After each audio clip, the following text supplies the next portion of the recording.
Dear Amir Ahl Sunnat, there is something the masses believe in.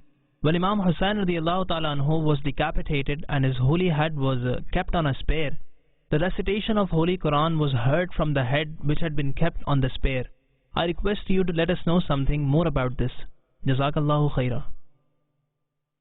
There is a book, Miraculous Wonders of Sayyiduna Imam Hussain. On page 17, Sayyiduna Zayd bin Arqam radiallahu ta'ala anhu stated that when the militants of Yazid were parading through the streets of Kufa after they had raised the holy head of Sayyiduna Imam Hussain radiallahu ta'ala anhu atop a spear at that time, I was present upstairs in my house afterwards. The holy head was passed by me and I heard the holy head reciting the 9th verse of Surah Al-Kahf of chapter 15 of Quran.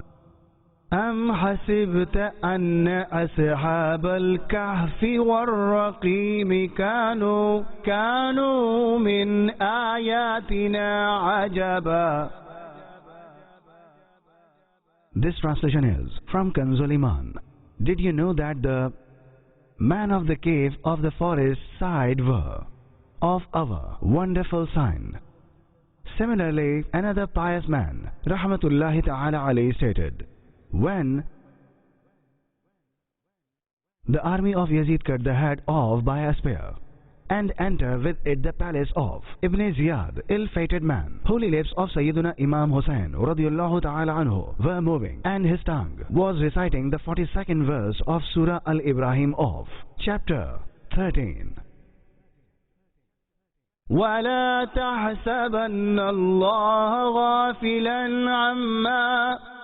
عَمَّا يَعْمَلُ الظَّالِمُونَ.